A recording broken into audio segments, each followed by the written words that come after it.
When you look out over Birmingham, the Magic City, you see an ever-changing city, progress in motion. Loft apartments replace old abandoned warehouses. Now, medical buildings dominate the skyline downtown where once stood smokestacks and steel mills. But like a culture that doesn't forget where it comes from, Birmingham can't ignore its beginnings. Remember when the city was known as the Pittsburgh of the South? Yeah, red and gray clouds hung in the sky back then, smothering residents and visitors alike. It was a menacing byproduct of what was then called progress. Fast forward to the present, the skies are clearer, the industries are fewer, but our investigation reveals the dangers are still there. What lies ahead when you just scratch the surface has remained a secret until now. Our team has investigated what amounts to a deadly deception when you take into account the fugitive factor. Here's the story of the good, the ugly, and the bad.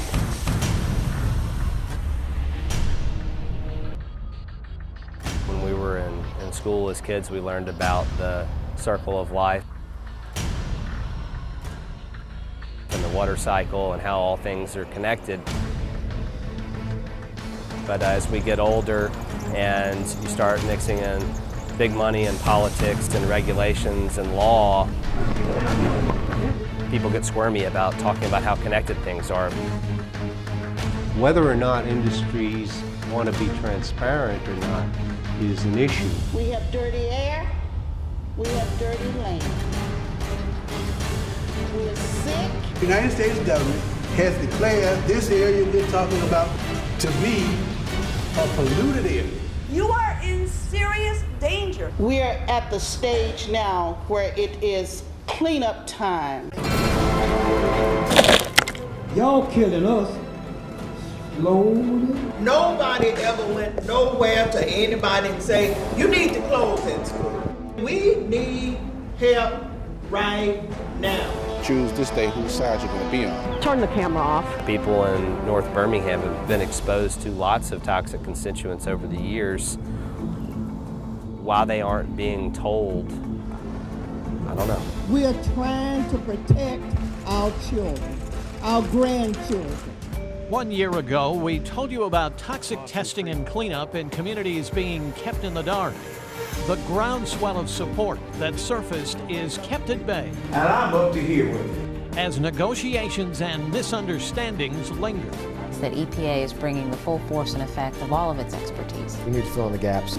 We're going to go ahead and embark on an assessment of the community's health. We apologize for it taking so long. I was not satisfied with the response. This is what we've been working for. And it's just a blessing. A blessing or a disguise? This is a story of communities overburdened by industry, like countless others across the country.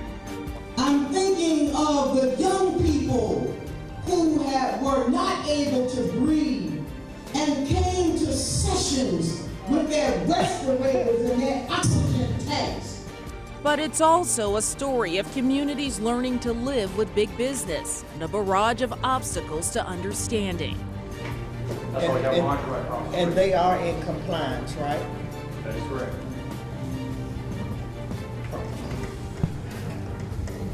Frustration, confusion. No, that's not true. That is correct. We have answers and inside information. As far as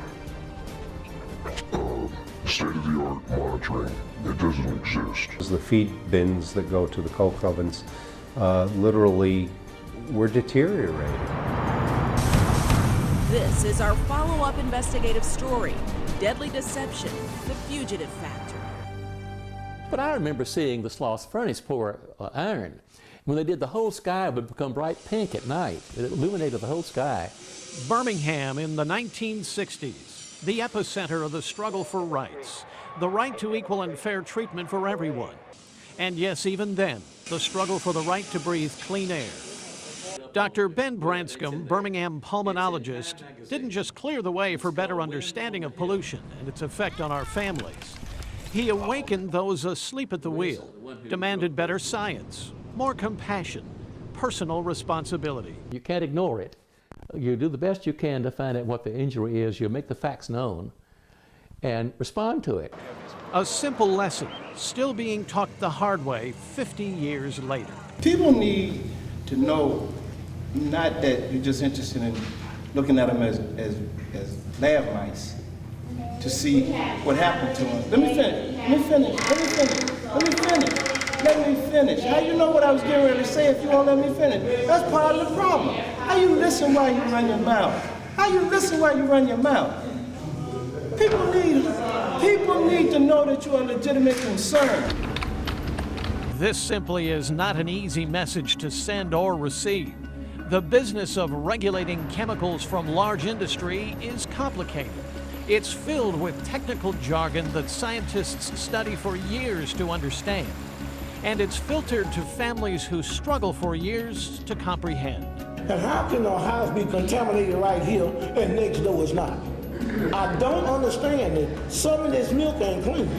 It becomes a cat and mouse game where companies self-report emissions and regulators play catch-up to see if companies are being honest. Quite literally and poetically speaking, it becomes a matter of chemicals, data, regulators, and industry, sometimes escaping without being detected. Environmental fugitives. We found something in the soil. There's basically a loophole in there that we're not covering, and we're trying to close that loophole now. I don't understand why we can't have a clean, non-polluting operating industry in our community that's also profitable and being a benefit to the community. It's been 40 years since Congress passed the Clean Air Act. They established certain standards for 6 chemicals, establishing ambient air quality standards. Standards were not set for hundreds of other air toxins. As for those, they established a regulatory program that restricts the emissions of air toxics by facility, and typically only based on what cleanup technology can achieve. So again, the limits of emissions put on industry are based on the technology available.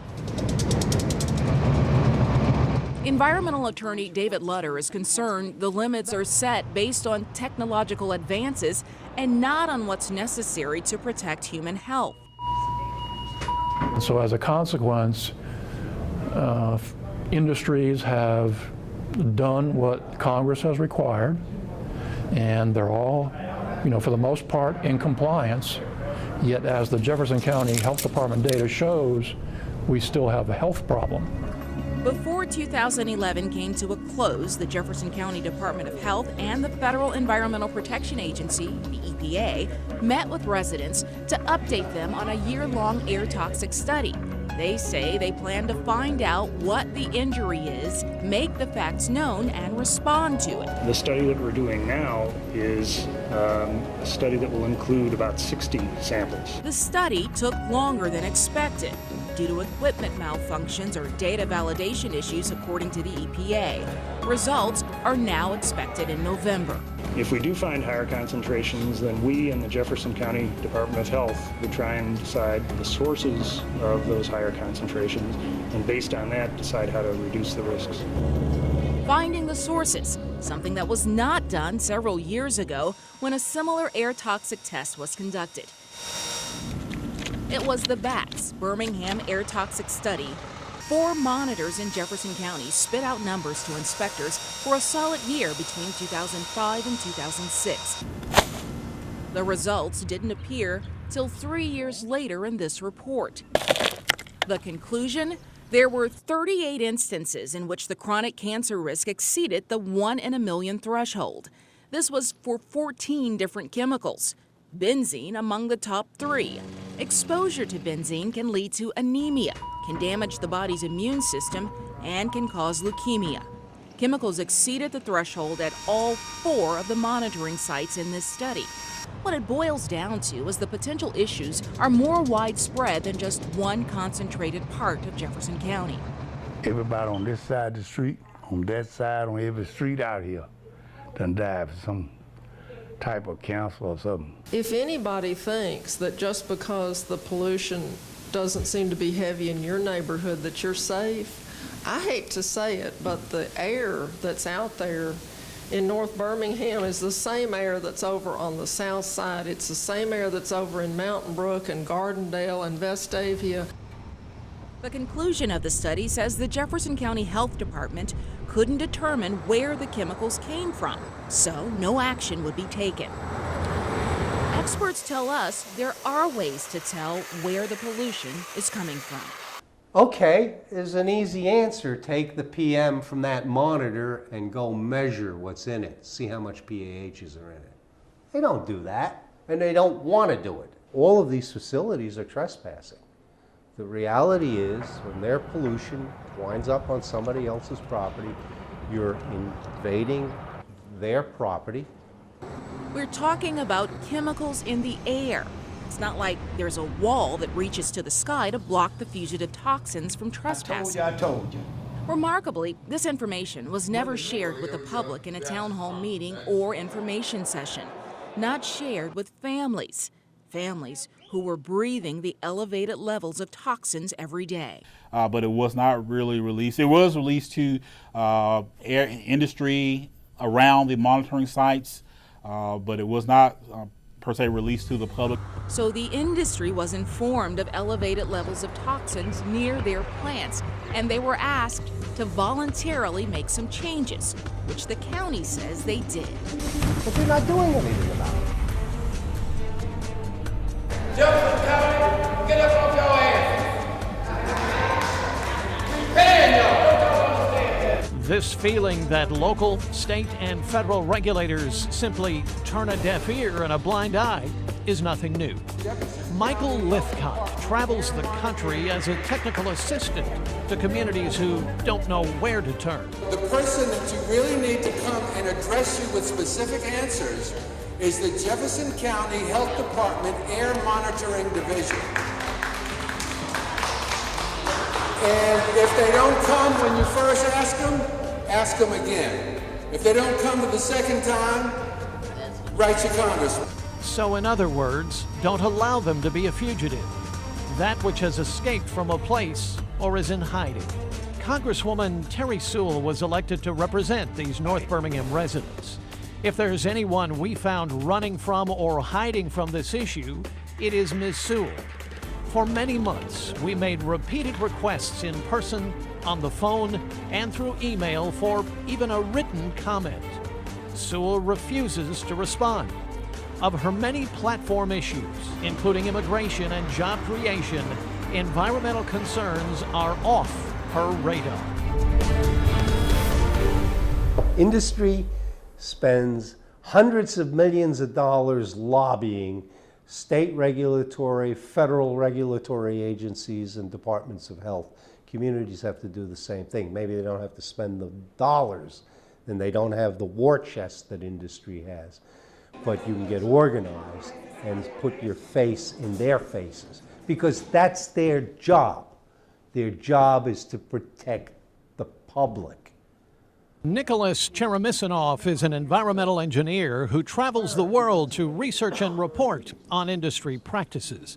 He is often hired to testify to his findings. All too often, he sees community leaders asking questions and not getting answers. Could the Jefferson County Board of Health say, we think the health risk level that we're using is not strong enough, so we're going to make it better? Is that possible hypothetically? Why is it you guys don't put a lot of this stuff up on the website so the public can get access to it? It can't be that difficult. Come on, man. Oh yeah, that's you got teenagers that can do this stuff. So I mean, I don't know what the issue is within the health department. For more than a year now, concerned citizens at different meetings have asked that permit information be put on the county health department website for easy access. We've looked. We can't find it. There's nothing. We caught up with George Munches, the UAB professor who showed concern. We wanted to see if he could find the permits. When you click on that, whoa, this page no longer exists. This page will automatically redirect you to the Clean Air site in 15 seconds, but that's going to be at the national level. We asked the director of the Jefferson County Department of Health, Dr. Mark Wilson, why the information is still not on the website. I talked to our people about that and asked them to correct it, and if you're not finding it, I'll go right back and look at it again and make sure that's happening. It's not here today. Now maybe after you had some discussion with them, maybe next week it'll miraculously, a link will say permits for businesses in Jefferson County. It kind of makes you wonder what is the real relationship between the county health department and say what I would call the big polluters like ABC Coke, Walton, Drummond. Everybody knows the history of how this was basically a company-run town, and what they call the big mules make decisions, and the elected officials tend to carry them out. You need to tell us what it is. Residents want the industry permits online so they know exactly how many pounds of lead, arsenic, and other cancer-causing chemicals like benzene are allowed into the air. And the permits would tell them when there are accidents. They're following the law. They're reporting their emissions, they're reporting these exceedances, but they're not doing anything about them. If these become excessive over time, then the Jefferson County Department of Health comes in and says you have to do something. And that's a very subjective rule. Who determines if it's excessive? That's right. That's exactly right. You've hit the nail on the head. And that's really what you need here, is to force transparency. Transparency in reporting, transparency in these episodic events, and transparency in what bloody hell are you people doing to reduce your emissions. Residents say they want action now, and they want promises kept. Since y'all know the problem out here, how much more time do y'all have to meet and keep meeting and don't do nothing about it? We are not getting good answers. After a while, we won't be here to ask you anything because all of us will be dead. I think the anxiety level of the community is very significant. People are very worried about their health. So we're going to go ahead and embark on an assessment of the community's health concerns as well as access to health care. We were there to document the 3 days the health department sent a wellness mobile into the community. We've got older people that have died from cancer. But we do not have the data yet on that, and so that's why we're looking. Kind of roll your shoulders in. After just a few hours of testing over 3 days, we asked the director what he's doing with the information he collected. That was done as a service to the community for people that wanted to get testing, so we offered chest x-rays and lung function testing for people that had symptoms or reported symptoms. Those results were given to those people and their doctors for them to have. Not exactly the comprehensive health assessment the community was hoping for. For the people that's in the neighborhood, if they're anywhere that we can go and get tested. Put some type facility out here where we can go and be tested. Getting a health clinic and conducting a health assessment is actually a key element to the successful cleanup of any community. Well, they knew that the property was contaminated. Up to now, we wanted a health clinic, and we got one. Lois Gibbs was once a mild-mannered mom with a husband and 2 children who moved to New York in the 1970s. It wasn't a spectacular home. It was a ranch, 3-bedroom ranch with a finished basement, a short distance from the Niagara River. Or as some remember it, Love Canal. She wasn't there long before she knew something was terribly wrong with her toddler. Michael got really sick. Michael was healthy when he moved in. He developed liver problems, urinary tract disorder, which required 2 operations to correct. He developed asthma, epilepsy. I mean, it was just one thing after the other. She discovered there were 20,000 tons of killer chemicals at the school nearby. Gibbs was unwilling to back down and became a superhero for her community. 56% of our children were born with birth defects. Well, they knew that the property was contaminated. The school board knew that, and the city knew that. Are you going to live there with your wife? Are you going to put your kids there? Jefferson County Board of Education. They should have been here. Sound familiar? Residents in North Birmingham battle this same fugitive factor. The people who are supposed to protect them are hiding information. Our investigative team broke the news that this elementary school in Collegeville was built on contaminated soil. Birmingham City school officials knew the soil was being tested at the time of construction. Today, the EPA says the school is safe from arsenic and benzoate-pyrene. If it's contaminated, hey, they should have been told me something. For benzoate-pyrene, short-term exposure can cause skin rash or eye irritation.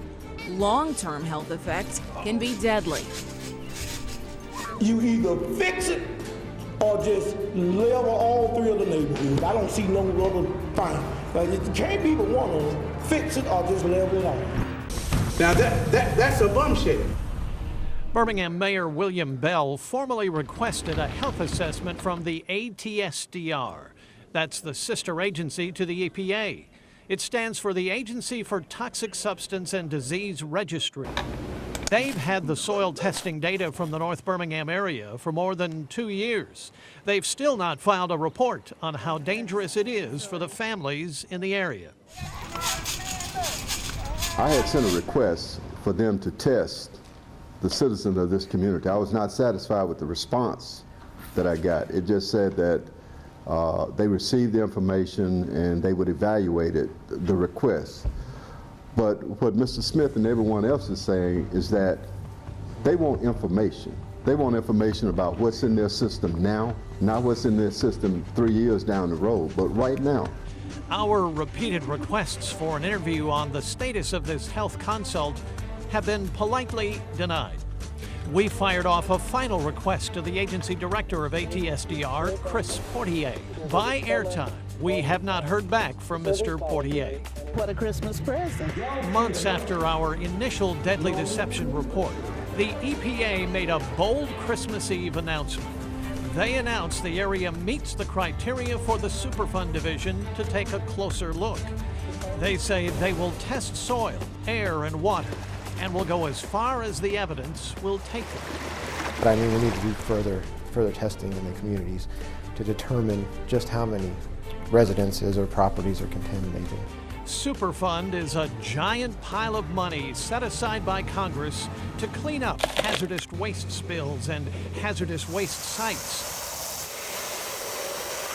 If they're not able to find a responsible party to clean it up. Now that's a bombshell.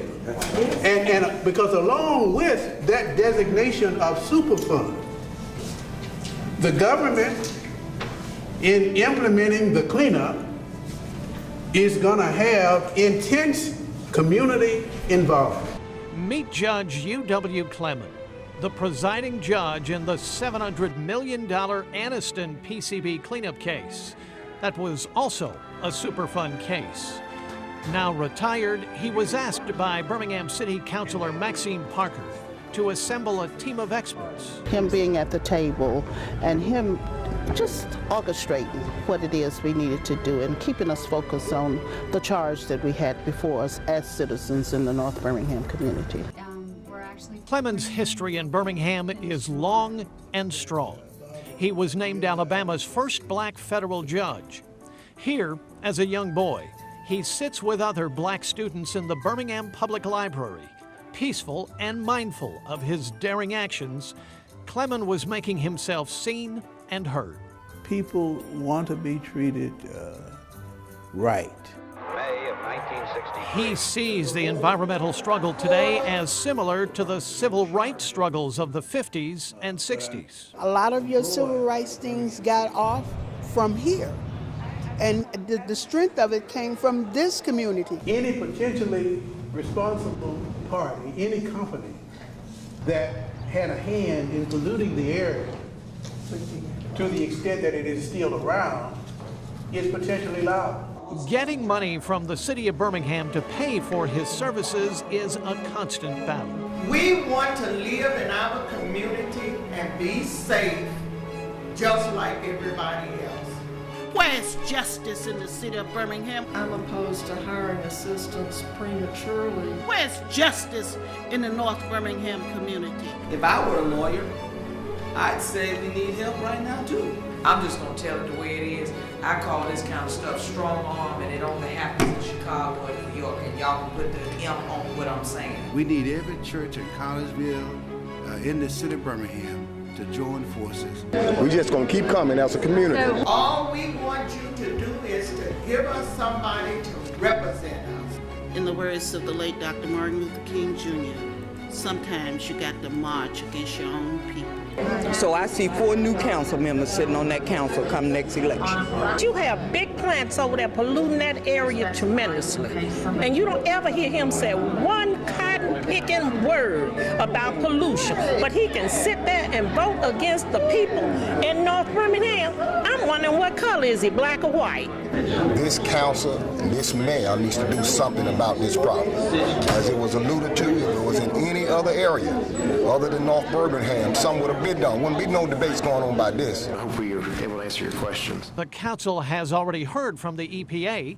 Jeff Crowley, the EPA Superfund on-scene coordinator, says they know where to start looking. For us, our ground zero, as you put, is the Walter Koch facility. That doesn't mean we're just going to solely focus on Walter Koch. One thing that Superfund can do is look into other businesses that might have contributed and try to get everybody together, basically in a collaborative effort to contribute to the cleanup. Our investigative team revealed last year that the EPA ordered Walter Koch in 1989 to begin testing nearby communities because of concerns that hazardous material may have migrated off-site. Testing didn't begin until 2009. 20 years of running from responsibility, a fugitive from justice. It seems like you're telling us that you're trying to protect us, but what I'm hearing, you're not doing your job. Since our continued reporting on this story, the company denied our requests for another interview, saying, quote, "We are not in a position to provide an interview in light of ongoing legal proceedings." Even though Walter Koch is under an order by the EPA to test and clean up, the company insists their efforts are voluntary. Walter Koch did show this video to residents wanting to set the record straight. Walter Koch has begun voluntarily cleaning up the relatively few properties that have tested above cleanup levels developed by the EPA. And we have done soil replacement projects at Hudson Elementary and Riggins Alternative School, even though all indications are that the contaminants found in soil there came from the schools themselves, not from Walter Koch. Walter Koch and other industry leaders point to other sources they say could be responsible for high levels of things like arsenic and benzoapyrene, things like car and truck exhaust, roofing shingles, char-grilled meat, burning trash, train diesel emissions. And so I think a lot of what we're finding in the neighborhoods today is just typical human activity, not that people did anything wrong. They have painted this picture like we are the enemy. We are not the enemy. The enemy is somewhere laughing at us for the sake of a dollar. Industry has definitely a track record. Experts tell us diesel operations and train traffic are adding to the toxic mix or cocktail the community is exposed to. Dr. Nicholas Chermisinoff, a chemical engineer based in West Virginia, has led hundreds of pollution prevention audits. He's conducted environmental management and site assessments and remediation plans for both public and private sector clients worldwide. His travels have taken him to Birmingham, where he was recently hired by a law firm to examine the practices at Walter Koch. He's running into something he's never faced before. We're looking for the basic things like air permits. Okay, and their list of exceedances.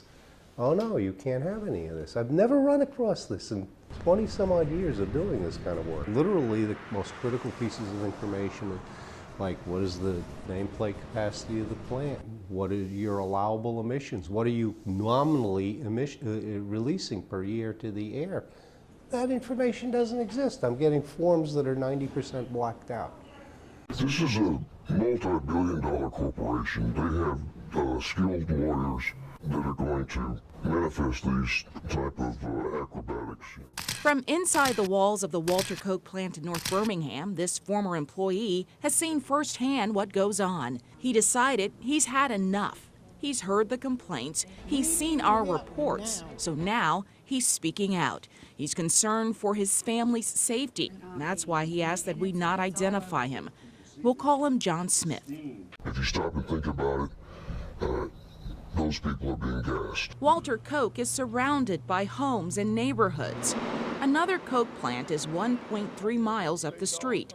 You don't need state-of-the-art tools to see the black soot on the homes and cars and the vegetation. And as the wind blows toward 35th Avenue or in any other direction where housing is, those poor individuals are the recipients of secondhand carcinogens. It's not being monitored, so therefore, who's to know as to how much damage this is being done in this generation, never mind the next generation and the following generation.